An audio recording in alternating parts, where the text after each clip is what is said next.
This has been a year of work.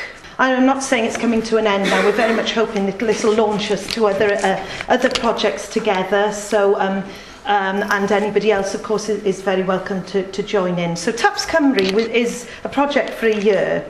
We'll carry on working further on it, and I'll explain a little bit at the end of my presentation on what. But yeah, it's going to be a year, and it's been an incredibly action-packed year. Teachers have contributed a lot, and it's been very productive in terms of what we've had in terms of output, I would say, as somebody who's just coordinating it.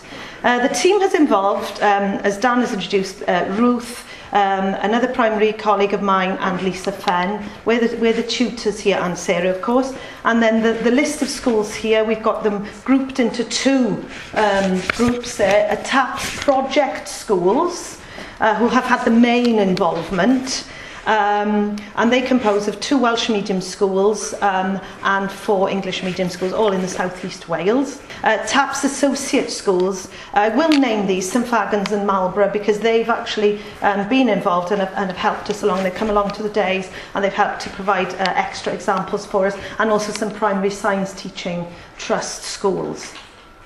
You'll see here some of the photos, and again the next few slides will show you some of the photos of what we've been gathering as the year has been going along. For TAPS Cymru, we've really had 2 phases to the year. The first phase involved us seeing this wealth of resource that Bath Spa have put together in the first 3 years of TAPS project. We wanted to see how relevant these were to Wales, and how useful and how they fitted into our Welsh curricula. We looked at 2 things mainly. First of all, we trialled the pyramid. We looked and scrutinised the boxes, we analysed them, and the teachers RAG-rated these for how they felt they were using science assessment in their primary school. So they RAG-rated them.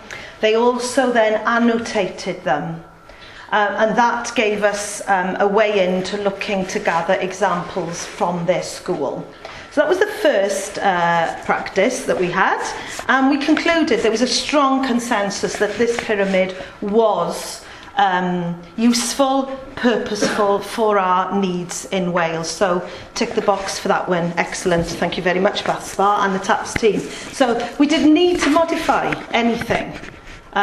So that is wonderful. The language is general enough to fit in with our strengths. We did feel, as Sarah has mentioned, that maybe moderation and things we do maybe better in Wales. I say it quietly. But yeah, so we can shout a bit more about that. So definitely. But feel free to use this yourselves, you know, as much or as little as possible. It's very useful. You can use it to self-evaluate your own practice in school. And it's even been said, I've heard it being said, I've read it in some of the articles that have come before we got involved, that this can be used in other subjects as well. Okay, the second aspect of this phase 1 was evaluating the science tasks that had been designed during the first 3 years of the project in England. So they're called science-focused assessment tasks. And on our first day when we met, we looked specifically and played and experimented with 3 of those tasks. We looked at one called Rocket Mice.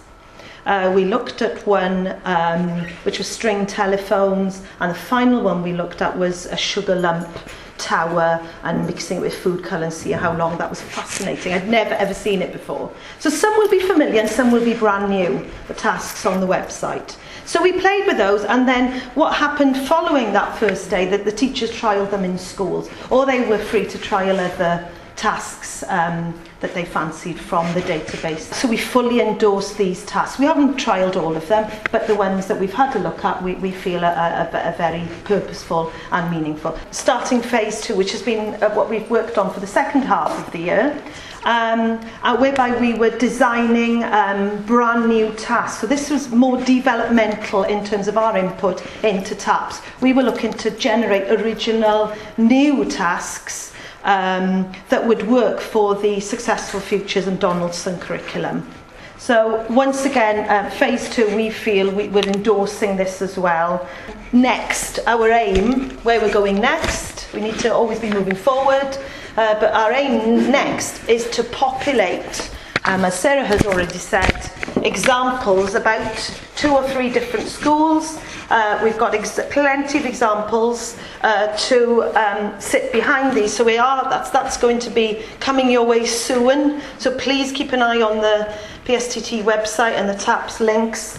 But we will be populating the pyramid. We'll be writing case studies. We're going to the ASC conference in January in Liverpool to present our ideas on this. But it's ongoing, and we do very much value any further ideas that you've got to contribute to our work.